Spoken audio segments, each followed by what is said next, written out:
I'm very excited that tonight we've got Autumn on the show. She recently did a podcast with us, which will be released later in the year, and she's kindly offered to come along tonight to have a chat to us through our Question This series. So thanks so much, Autumn, for coming on the show.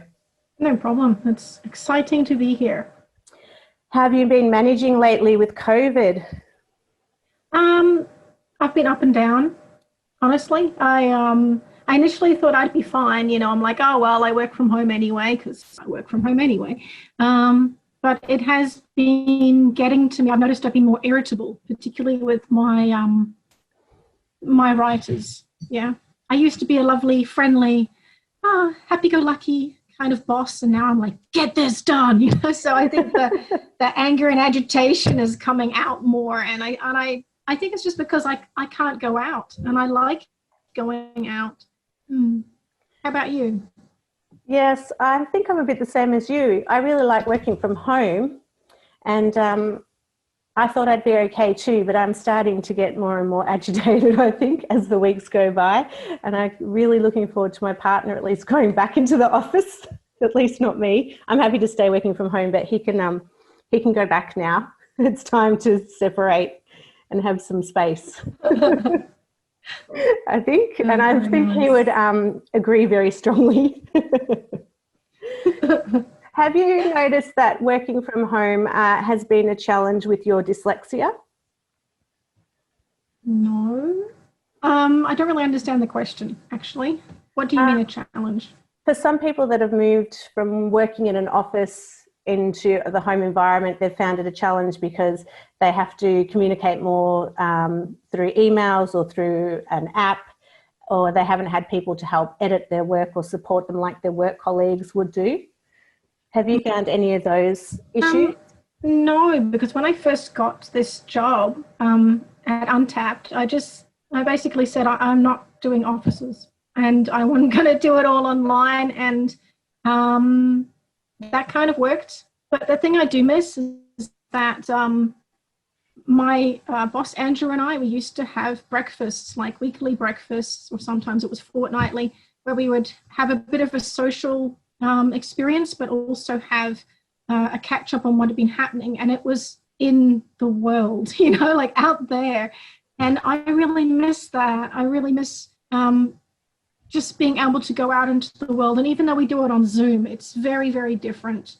So I don't have the same challenges. And actually I feel the more time that this COVID stuff goes on, I actually feel more isolated than I ever was, and more wanting to actually be in an office with a bunch of people. It's sort of odd. I didn't expect that I would feel that way. I always thought I'd be like totally happy to work from home, but I'm actually missing something I've actually never had at Untapped. I'm missing working with others and being in an office and being able to walk around the corner and say to my sub-editor, oh, I need this done, or hi, random writer, and you know, have a coffee with them in the breakout room. It's not there, but yeah. Yeah, that human day-to-day contact is really lacking at the moment, isn't it? Oh, we've just frozen. I hope that's not my internet. It sounds like you've got a very accommodating workplace. Yeah. To have enabled you to work from home straight away. Have you found that to be a common occurrence in your work? In my work, I find that most people want to work from home and don't want to come into the office. I feel like it's sort of a neurodiverse thing. And I don't want to typecast every single neurodiverse person out there, of course, because there certainly are very, very extroverted neurodiverse people. But for the most part, I find, particularly with writers and artists,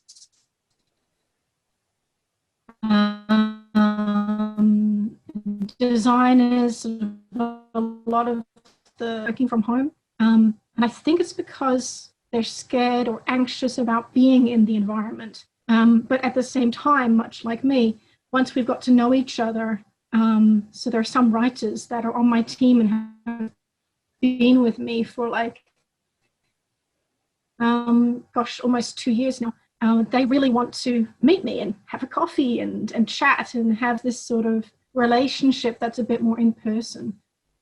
And so is your whole team neurodiverse? Well, yes, except one. We've got one writer who has a cousin who's neurodiverse, and she does our fact sheets. So she's studying medicine and she's writing our medical fact sheets. But apart from that, everybody is neurodiverse. Wow, that's such a different way of working, because normally it's the other way around. I actually thinking like we are. Yeah, but I also feel like because the material that we're developing, well, we're still developing, but it is actually still available right now. So it's an educational curriculum which teaches life skills to the neurodiverse population that is written and created and illustrated by neurodiverse people. So because we are doing this, that's very neurodiverse focused, I felt it was really important when we started the work that we do, that we sort of walk our talk, practice what we preach. If we're going to be doing something that is for our population, we probably need to be that population ourselves. It's a bit like if you were to have a women's mentoring group and it's run by, white men or something, it just, you need to have your own population there. And I'm enjoying it. I mean, I had a meeting earlier today where I was actually talking to some of our trainees, some of our autistic trainees that we have in a different part of the business. And it was sort of reflecting how I love working with neurodiverse people because everybody brings something different within their diagnosis. So they bring something. So if they are autistic, generally, most autistics go really in depth. Most people with ADHD also get really nutting into a topic, like almost frantically into a topic. And that's really exciting because it means that we get really interesting perspectives. We get lots of writing. There's a lot of passion behind what we do. And it's just, there's obviously frustrating elements too, but for the most part, it's really inspiring to work with other neurodiverse people. It's interesting. There's two trains of thought I've got. One is how empowering to be in an organisation where you're working for the people that are neurodiverse. And, it's only recently that we've started to have the opportunity where young people and adults are able to really voice their lived experience. So it's really exciting that there's an organisation that's encouraging that. And then my second thought has gone out of my head. It was just based on your last statement. My brain just froze. I was too busy trying to keep both thoughts in. There you go. Which has gone out of my head too. It's okay. It's come back to me. It's working with neurodiverse people, how it could be frustrating as well if you all have the same challenges. And I find that, like, at one point, everyone on our board was dyslexic and we all come with similar challenges. So then you need to work out how do you bring non-dyslexic people in so they can kind of balance out the challenges and the strengths within your team. That's brilliant. I love it. Yeah. And you that's true. So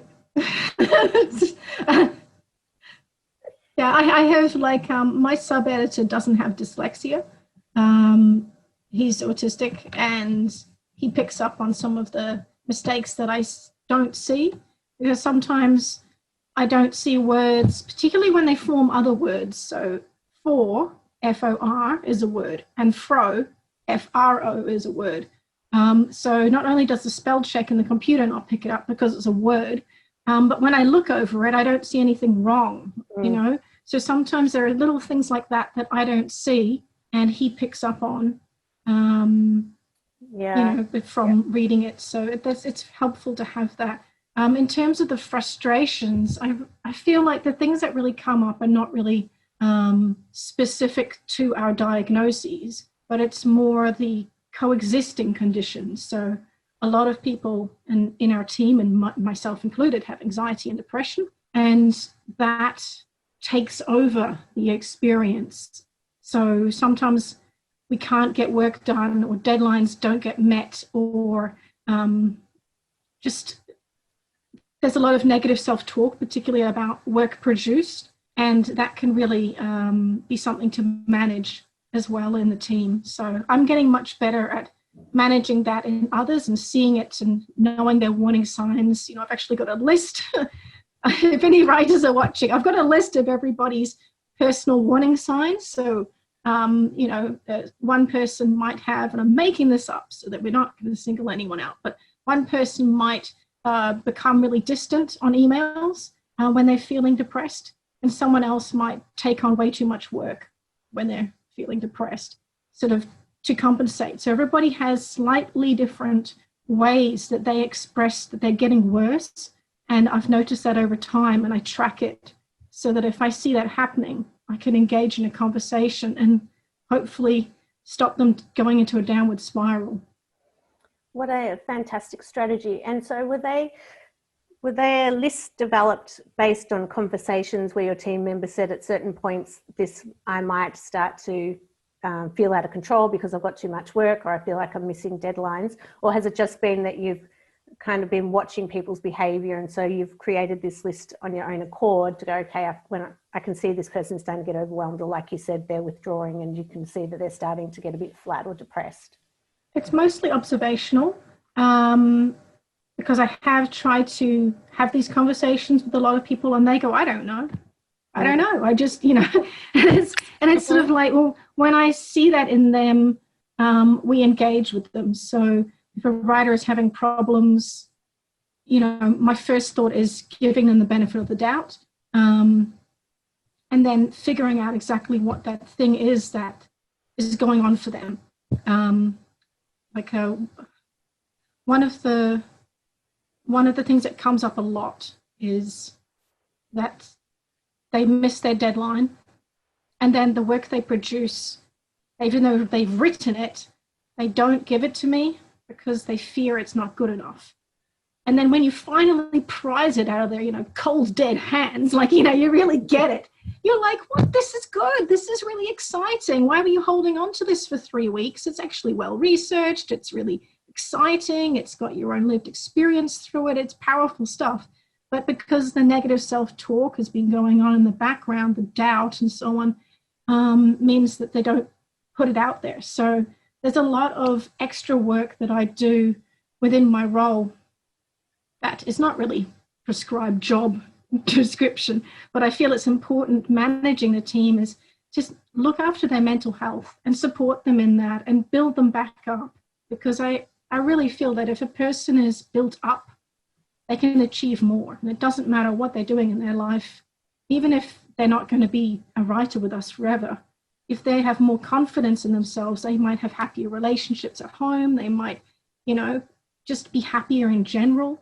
So there's a lot of wide-reaching benefits for being extra nice and kind and supportive to your workers, I think. They're wonderful strategies, and it's not often we get to talk to somebody who's managing a team of neurodiverse staff and the ability to have such an open conversation. So for those who are listening that might have neurodiverse team members, are there any other strategies? I mean, that was such a beautiful summary around looking after people's mental health, because if we're not mentally well, then we're not going to perform in our role. But are there other strategies you use to support your team? For the most part, it's conversations.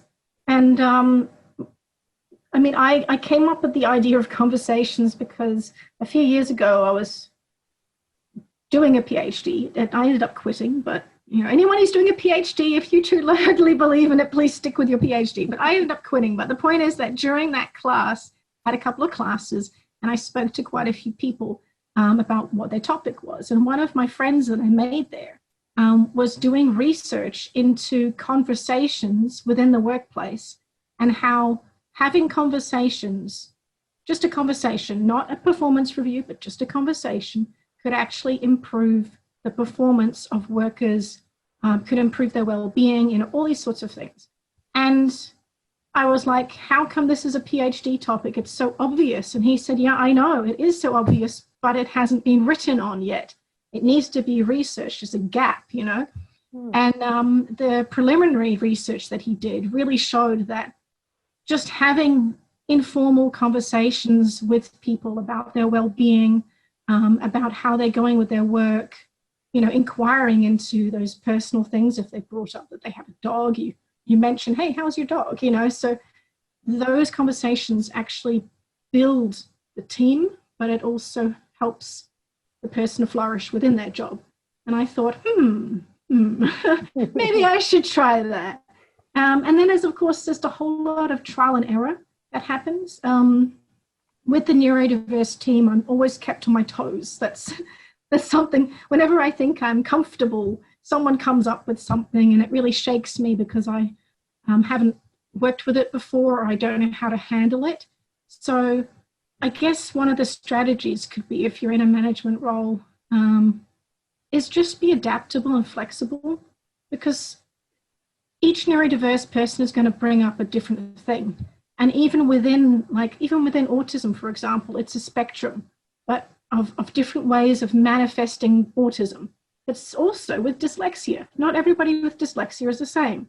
Even if you've all got the diagnosis, the variation within that is quite significant as well. And I think that something I'm sure you would do a lot in your work too, is you really need to impress upon people that neurodiversity, all neurodiversities, is a whole spectrum. There are so many variations, there are so many different things that affect it. Being a female affects it, your gender identity affects it, your sexual identity affects it, your cultural background, your just general upbringing. All of these things actually affect the way these people see the world. And so you can't just have a rigid view, and that's something that I try. Of course, I have my own versions of rigidity, but I'm constantly kept on my toes, and I'm constantly have to reflect, take a step back, think about what I can do, how can I best help this person. And so being flexible is a really, really important part of looking after and supporting and nurturing your team. That's a great strategy and recommendation. Thank you for sharing that and your experience. It's so refreshing to hear the type of work environment you're in, and it's one that I hope everyone gets to be in one day, where we're accepted and valued, like sounds like in your workplace. So throughout your work journey, has that always been the case for you, or has it been just in this role where feels like you've found your niche in what you're doing? Just in this role. I have, it's very sad, it's very violin-y, but I've always struggled to fit in. I've always struggled to find, within my whole role, having support. And so I wasn't diagnosed autistic for many, many years. It was only a few years ago that I got my diagnosis.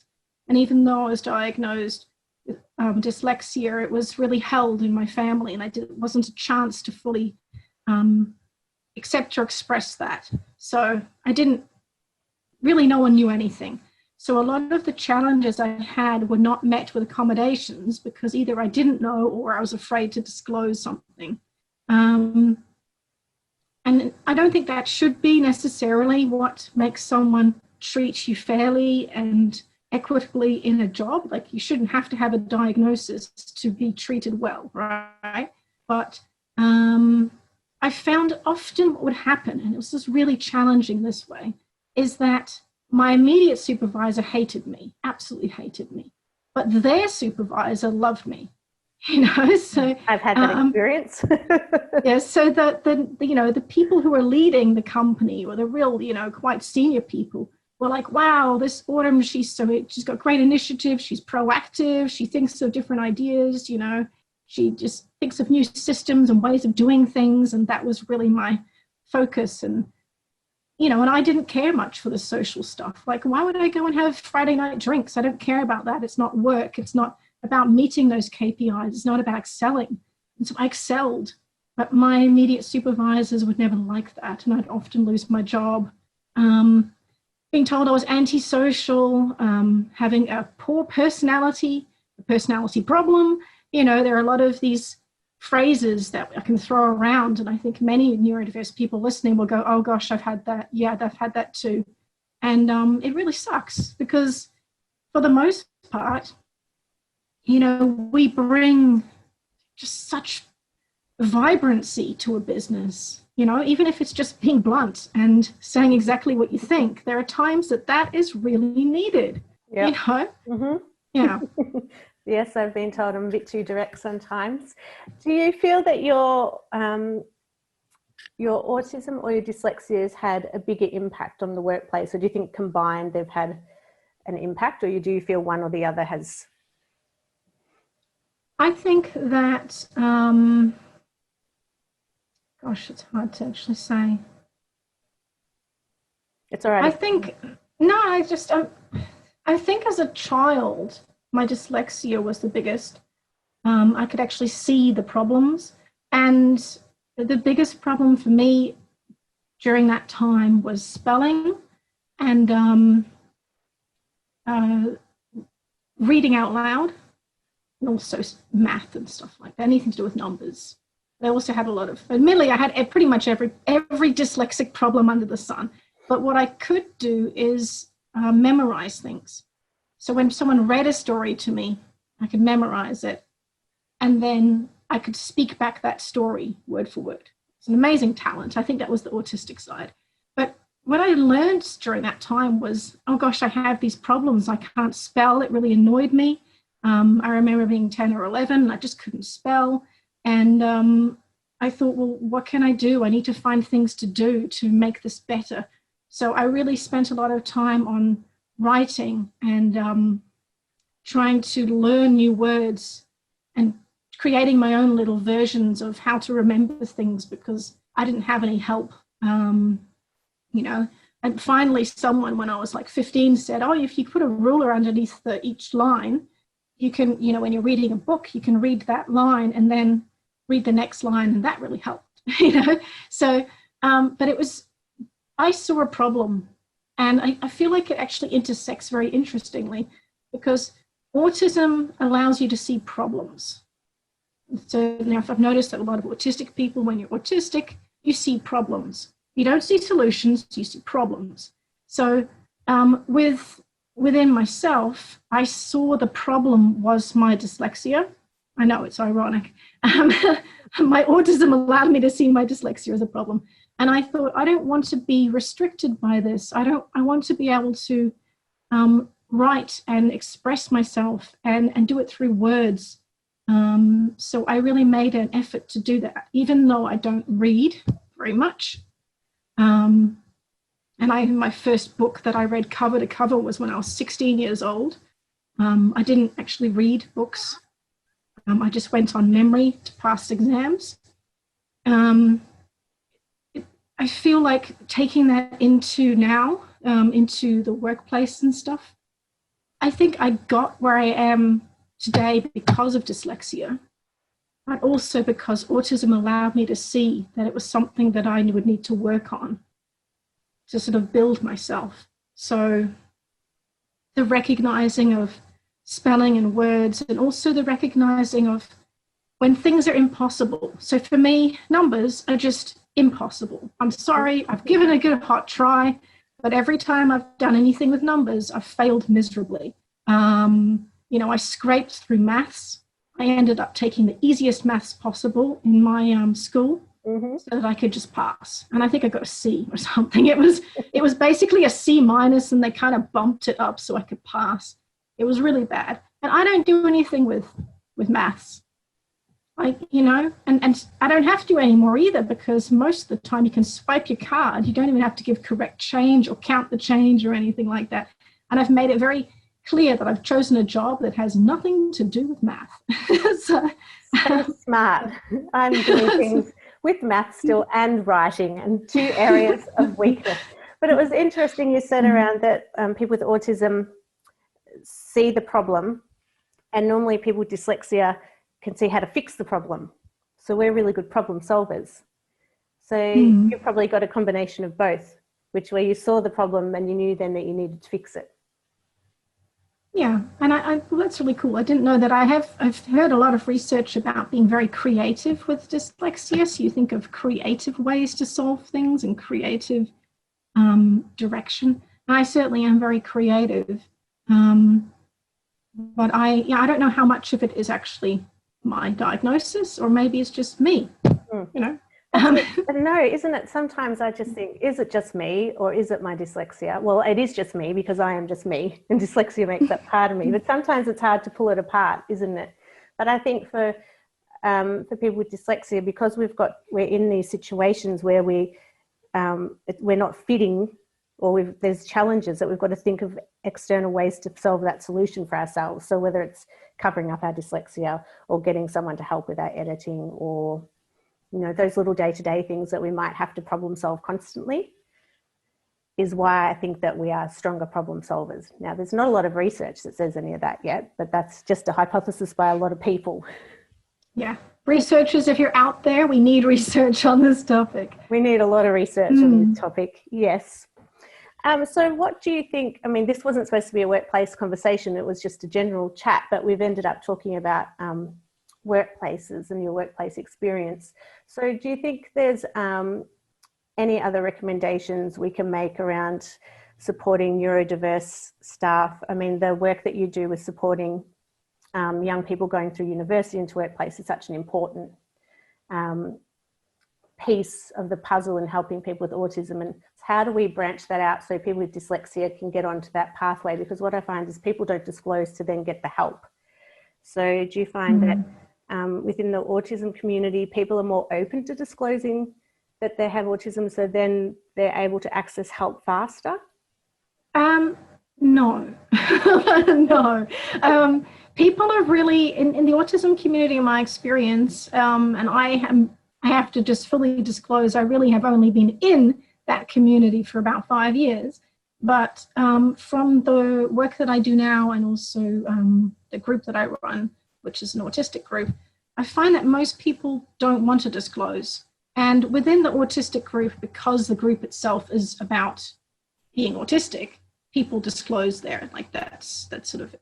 But then when you talk about, oh, have you told your boss, or how do you, anything like that, they're really held. They're really worried about being stigmatized in that stereotypical traditional way has been put through a lot of films.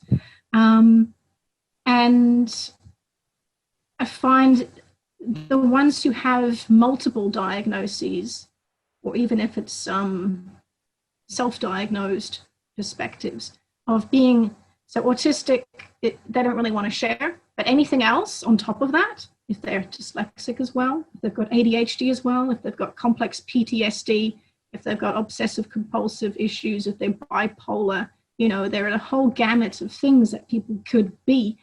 They don't want to share that. So I guess for many people, they seem to express that there is like a gradient of okay and not okay in terms of stigma. And if you have bipolar, for example, people don't want to share that. That's like way down the bottom because they're really worried about it. For women, say, for example, women who say, oh, if they share their bipolar, a lot of people think they're just crazy. And if men share that they're bipolar, a lot of people think they're going to be involved in domestic violence.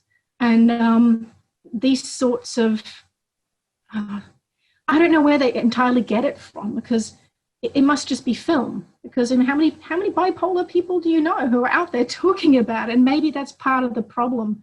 There aren't enough people coming forth and sharing that they have these issues. And with dyslexia, the thing that comes up a lot is people are going to think I'm incompetent in my role, because there are the people who I have met have not disclosed their dyslexia. And now they are in a role where they're a lawyer, doctor, or, with the doctors, I can see that they spell badly, but, they're in this sort of powerful role, or they're in a senior role, or they're a CEO, and they don't share that because of this fear. And I think that's really sad. And in myself, I actually found that too. When I got my diagnosis, my first thought was, don't tell anyone. Not only do I not want special treatment for it, but I also didn't want to be pitied. I wanted to be seen as being talented in my own right. And it took me a little while to think about it and say, no, you know what? I will use it. as a way to bridge something, because up until now I haven't used it and haven't been successful, and it works. So maybe if I use it, it will actually change my life, and it did. So I can't imagine it will be the same for everyone, but so disclosure is an important thing to explore. But yeah, it's a hard one. It is hard, and I don't know at what point we get to be our true authentic selves, like you and I have got to be. And I think it's really hard for people to not be able to be in their own skin, and it's okay for them. So we've still got a lot of work ahead of us, haven't we? Indeed. I mean, I was talking to my partner today over lunch, and he said it must be really hard, you know, like we were talking about making friends as a neurodiverse person. And he was like, well, you know, if you're 30 or under in this day and age, you probably grew up with the internet. And if you grew up with the internet, all of your relationships primarily are made online. So you have a screen between you, whether it's a mobile phone device, you know, or a laptop. You don't necessarily go out and spend time together. And then he was like, well, if you have this screen between you, you're used to not being, you know, connected person to person. And then he said, oh, if you add in the fact that when you go to a party, you're generally anxious, and then you add in the fact that you're neurodiverse, of course it's going to be scary, you know. And I sort of had to think about it, you know, growing up, when I went to parties, which, I mean, it wasn't super popular or anything, but every now and then the school would have a party or something, or fete, and I'd go along. And I'd be that kid at the fruit bowl, you know, at the cheese stands, just eating cheese, you know. And the only person I'd talk to is the other person who would slowly end up standing there, and we'd talk about the cheese really awkwardly, or the fruit, you know. And because I actually really wanted to be in there and connect with people, but I was so anxious I didn't know how to. And I think a lot of people who are also not neurodiverse have anxiety in that way, but all these sort of layers on top, you know, being neurodiverse adds a layer. And if you're young and you didn't grow up in this face-to-face world, it must also be very confronting. So I think part of what we can do to really support people who are neurodiverse and support dyslexics is to help them with extra skills, you know, not necessarily all life skills, but there are extra skills to build confidence, just help them, support them, you know, in a more holistic fashion. So not just, you know, there are so many things you can learn with personal growth and self-inquiry work, and obviously seeing a therapist, that can actually bring you closer to others and understand more about yourself so that you can actually achieve more.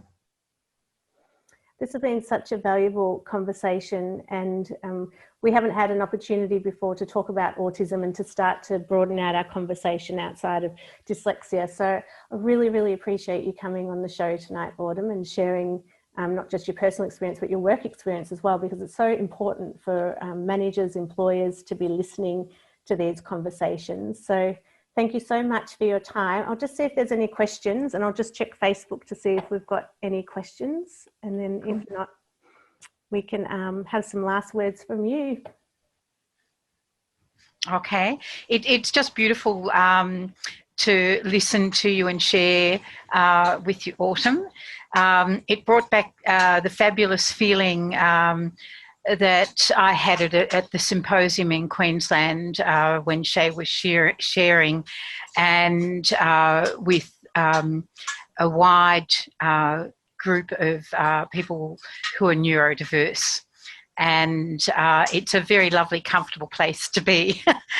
My question is how can what sort of things do you think we could start to sneak into normal, non-sensitive workplaces that can look at the inclusivity, the supporting of all people with the skills that they need, and giving that acceptance for people to blossom, you know, regardless of what sort of neurodiverse situation they have, or as you've said, you know, other people just with trauma or other conditions need that sort of inclusive environment as well. And you guys have achieved it.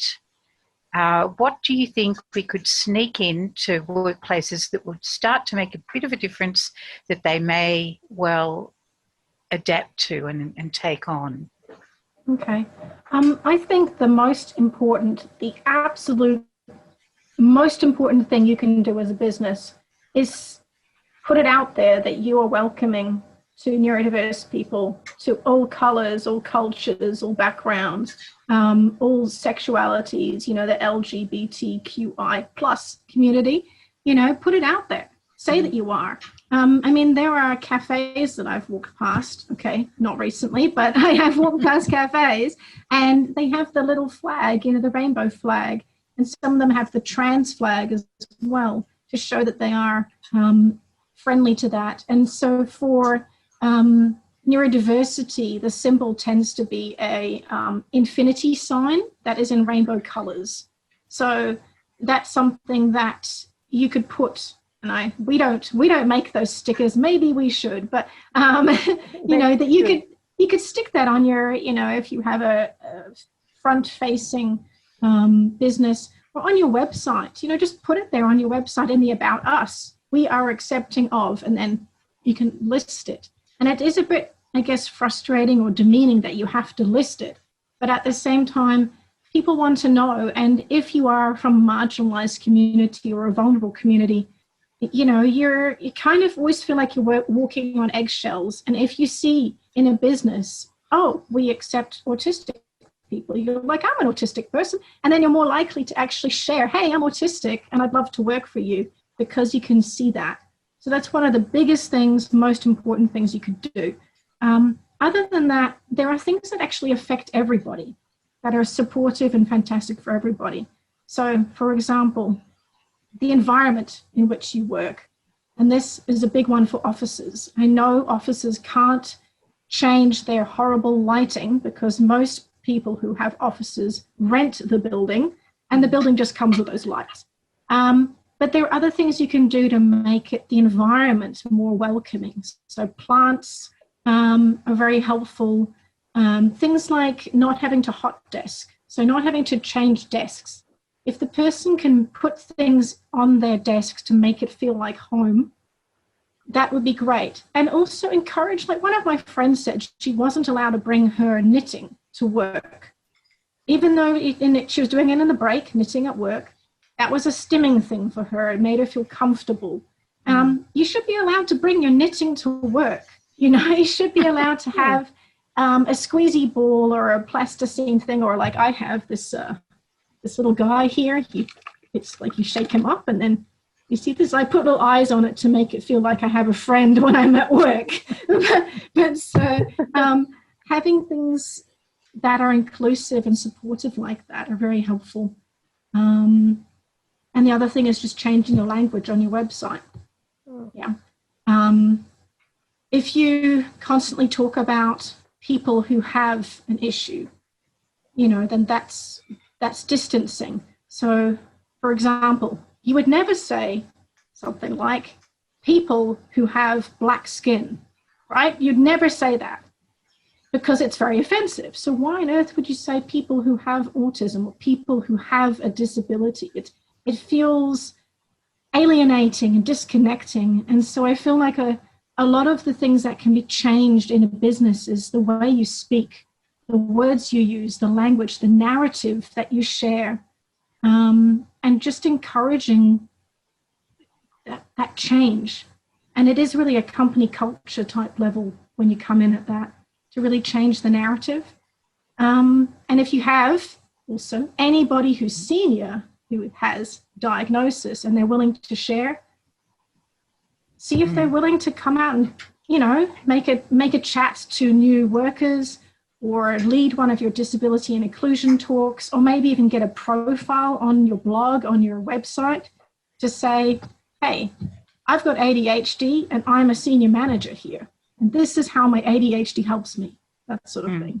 Does that help?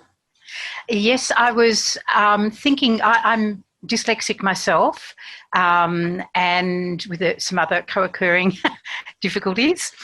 And I'm just wondering how we know what workplaces should be doing to a lot of degree, but how do we win over the hearts and minds to be inclusive workplaces for the non-sensitive employers to want to embrace neurodiversity and acceptance of all people? Well, the best way to do it is to talk profit. Yeah, it's I love that. Plain and simple. You gotta tell them about how it's more profitable depending on their industry. So there are different. If you kind of focus very strongly on the strengths of particular diagnoses, of course, it won't reach everybody in that way because not everybody is the same. But if you look specifically at these areas, you can actually encourage that. So, for example, having someone with ADHD on your team is really good if you're doing something with intrapreneurship, entrepreneurship, anything that is new ideas, idea generating, sort of really fast paced. That would be great to get someone with ADHD on your team. Now, they might work in bursts, but at the same time, they can be like a forerunner in your business. So go out and get amazing ideas, bring it back to the other team members, and they can work on it. And they'll always be ahead of their time. So you've got that as an option. With autism, there's a lot of pattern recognition talents, and there's also an incredible amount of talent in terms of research, because a lot of autistics are very critically minded. So if they have dyslexia at the same time, like myself, then they may not be great at like cybersecurity, for example, or intelligence work or coding, but they're great at doing research. And there are so many businesses that would really benefit from having researchers brainstorming, coming up with new ideas. Dyslexia, as Shay said, you're problem solvers. Now, having a problem solver in your business is profitable. If you're in a business who's in decline, what are you going to do? You've probably thought of everything. Get someone who's dyslexic on your team, and they will go, okay, you know what, this sucks about your business, but these are some things you can do that might work. So there are ways that we can reach these other businesses. And I think we have to talk about the strengths involved in neurodiversity and how that translates financially to their business. Because every business wants to make profit, right? I know it's a dirty word in many ways, but we're in a capitalist society. You want to make money, right? You want to be successful. You want to be sustainable. So we need to focus on the good things that we can actually bring them. And, even though the difficulties of mental health, everybody has mental health issues. So supporting your workers through mental health, your neurodiverse workers and your typical workers, will actually elevate your business overall. Well, that's a wonderful way to finish autumn, and leaves me with lots of things to think about in offerings that dyslexic people can be working with corporates around. But I think also, that mental health affects everyone, and it's even more important that we're talking about today because it's Are You OK Day. So I think it's a really great way to finish our interview. Was there any last thoughts before we wrap it up this evening? From yourself? From me? Oh, from me. From you. Sorry, I might not have finished my sentence. Like I write, incomplete. No, I don't really have anything. The only thing I would say is if people are watching this later and they have any questions, anything just pops up, then please get in touch. Get in touch with Dear Dyslexic. Or come stalk me on Facebook. I am my name, so you can find me. Well, we'll have all your details on the website, so they don't have to stalk you. But just before we sign off, Autumn, I just wanted to let you know we've had some wonderful comments left on our Facebook page tonight. People have thought it was fantastic what you've said, and that you're extremely brave and incredible to be sharing your story, and they loved listening to it. So thank you so much for coming on the show tonight. And for those of you who loved Autumn's story, we've got a longer version in our podcast, which is coming up later in the year. So thank you everyone for coming tonight to watch the show. We had quite a few people watch live tonight, Autumn, which is fantastic. Cool. So thank you so much. It was so wonderful speaking to you.